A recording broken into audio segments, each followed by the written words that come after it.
Kerap kali di dalam lingkungan kemiliteran yang disalahkan hanyalah prajurit-prajurit di tingkat bawah. Supaya tidak ada ketakutan terhadap TNI, kami mohon agar oknum bahwa hari ini sidang kasus kematian Prada Luki menghadirkan sejumlah saksi. Ada 8 saksi yang dihadirkan untuk 17 terdakwa, di mana dari 8 saksi yang dihadirkan ada 2 dokter yang dihadirkan dan juga ada ibu angkat dari almarhum Prada Luki Namo.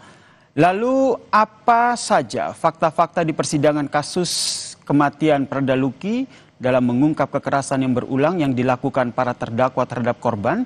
Ulasannya lebih dalam, saudara, kita bahas bersama dengan perwakilan dari keluarga almarhum Prada Luki. Ada Ibu Debbie Fatimah Lim dan juga Direktur Eksekutif Amnesty International, Mas Usman Hamid, yang telah bergabung bersama kami di Kompas Petang. Selamat petang semuanya. Selamat petang. Selamat petang, Bu Debbie.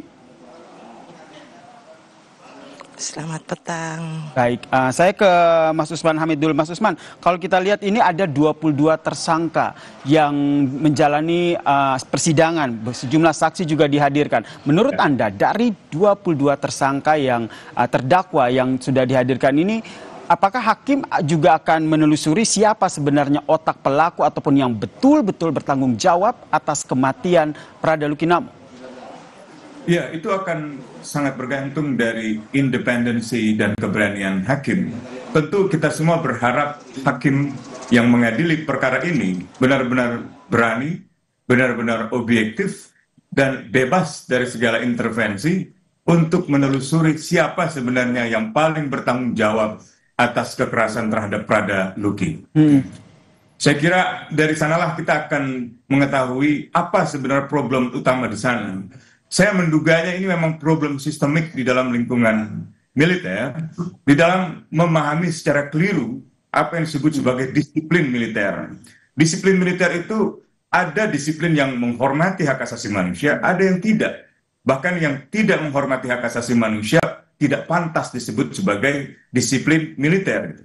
Nah, biasanya disiplin militer yang seringkali menyalahi hak asasi manusia adalah disiplin yang didasarkan pada kepatuhan terhadap perintah, baik atasan, senior, atau orang yang berpangkat lebih tinggi secara buta. Padahal disiplin dalam kemiliteran, dan memang disiplin dibutuhkan, tapi disiplin di dalam kemiliteran itu juga harus menghormati hak asasi manusia.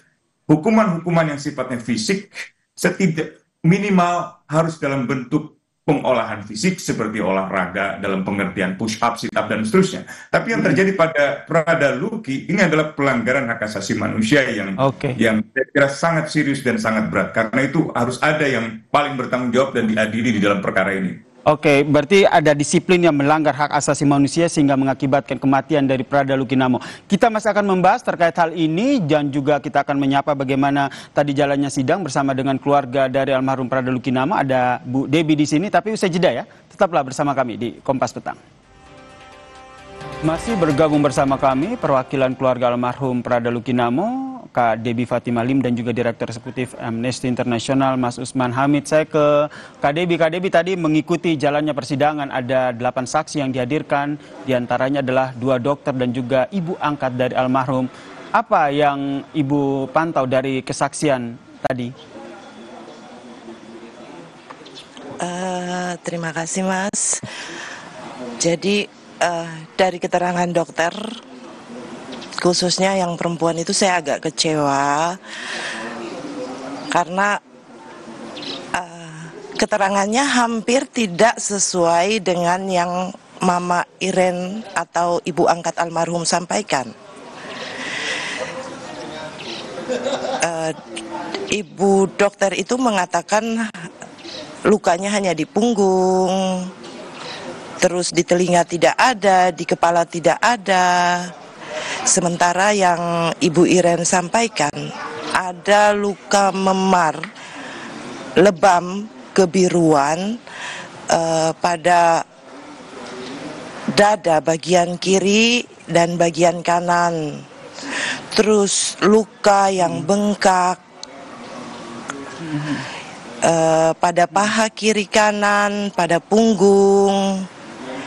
Nah, keadaan almarhum anak kami Lucky itu pada saat tanggal 28 dia lari ke rumah mama angkatnya itu, keadaan lukanya belum separah tanggal 2. Oke, berarti Kak Debbie yang Ibu maksud bahwa ada perbedaan kesaksian ya. Menurut Anda apa yang disampaikan oleh dokter yang memeriksa almarhum Prada Lucky Namo saat itu berbeda lukanya dengan apa yang disampaikan oleh ibu angkat ya?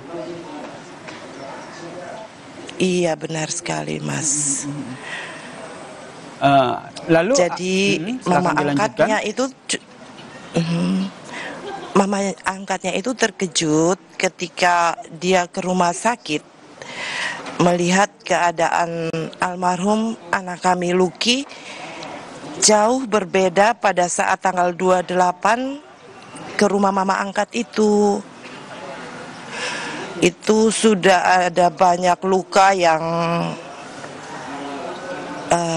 sangat tidak manusiawi. Kalau mau dibilang lebam memarnya tuh, aduh, kami lihat pada foto-foto almarhum itu sangat sakit, Mas.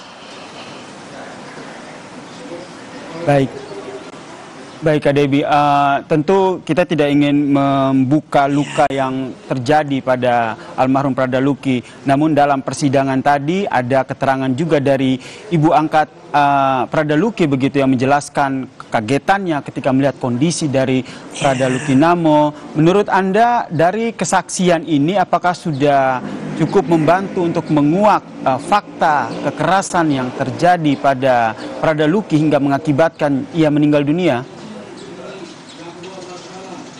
Ya, baik Mas, dari kacamata awam ya, bisa kami lihat kesaksian yang mana yang jujur, yang mana yang berkelit-kelit, atau mencoba menutupi kebenaran, itu sangat bisa terlihat. Dan, bagian mana Ibu, Kak Debbie? Maaf saya potong. Jujur. Bagian mana yang menurut Kak Debbie yang betul-betul mengikuti persidangan ini yang berkelit-kelit seolah-olah menutup fakta? Dari dokter wanita tadi berbicara tentang lukanya yang seperti tidak terlalu parah. Baik.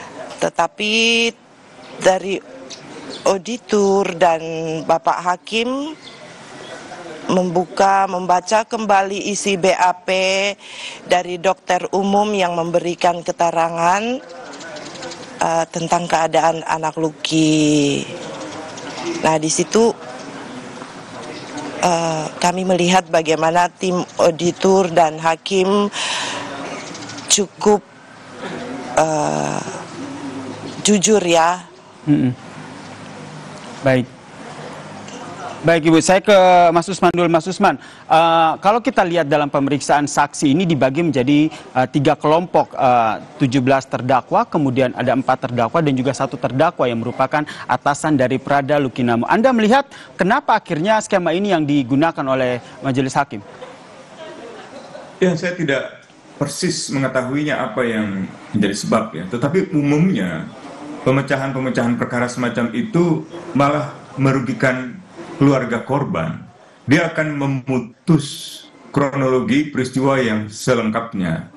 Bahkan dia bisa juga digunakan untuk memutus pertanggungjawaban dari orang yang paling misalnya bertanggung jawab di dalam peristiwa itu. Gitu. Nah, ini yang saya kira sangat kami khawatirkan. Dan kerap kali di dalam lingkungan kemiliteran yang disalahkan hanyalah prajurit-prajurit di tingkat bawah gitu, di tingkat bintara misalnya gitu, entah itu berpangkat prajurit 2, prajurit 1, kopral, sersan dan seterusnya. Sementara mereka yang berpangkat perwira atau perwira menengah, apalagi perwira tinggi, kerap kali mendapatkan semacam kekebalan hukum atau semacam ketiadaan penghukuman atau impunitas. Nah, ini yang kami harapkan tidak terjadi pada perkara Prada Lucky, karena ia merupakan korban dari kekejaman luar biasa di dalam lingkungan militer yang harus dikoreksi secara total.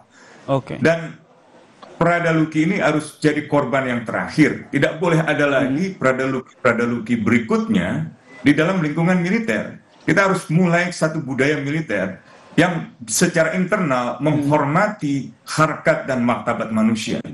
Kalau di dalam lingkungan internal militer tidak ada penghormatan hak asasi manusia, jangan berharap bahwa tugas-tugas kemiliteran, apalagi di dalam masyarakat, bisa menghormati hak asasi manusia. Jadi harus ada koreksi total terhadap nilai-nilai kedisiplinan di dalam militer. Dan saya mendesak Majelis Hakim untuk menegakkan keadilan dan mengungkapkan kebenaran yang selengkap-lengkapnya untuk keluarga Prada Luki.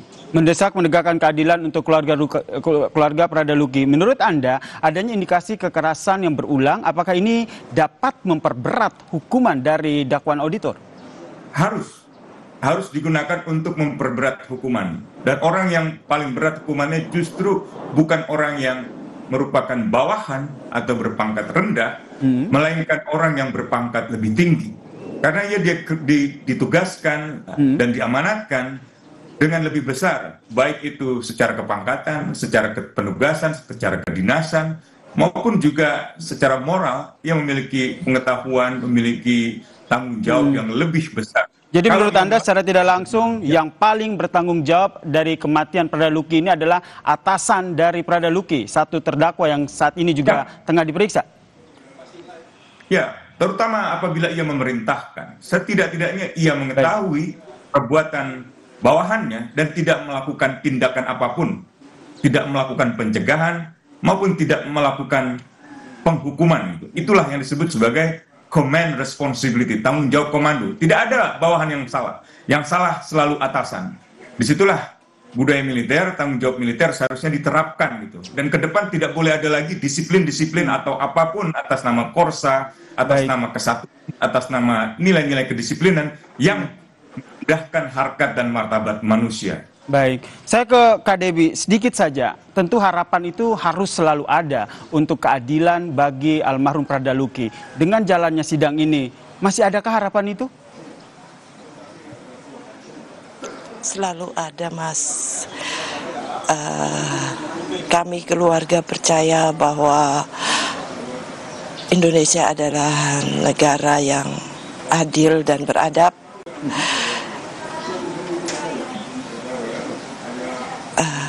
Kami hanya mau menggugah hati nurani para pemimpin-pemimpin agar kiranya bisa memberi keadilan bagi almarhum anak kami. Kalau didengar dari penyiksaan-penyiksaan yang dilakukan terhadap anak kami sangat tidak manusiawi. Bahkan ada pembiaran dari komandan pada batalion atau kompi anak kami bertugas, dan kesaksian bahwa sebelum adanya interogasi hasil bahwa anak kami bersalah, anak kami malah sudah disiksa duluan. Entah hukum apa yang dipakai untuk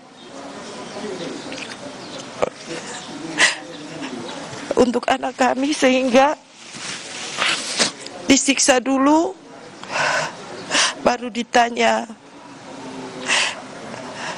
Sekali lagi kami hanya minta supaya petinggi-petinggi TNI yang tidak bisa saya sebut satu persatu, setidaknya rasa kemanusiaan, hati nurani dipakai dalam melihat kasus anak kami. Kekerasan-kekerasan yang diterima sudah melebihi daripada disiplin seorang taruna baru. Kami hanya minta jauh kami dari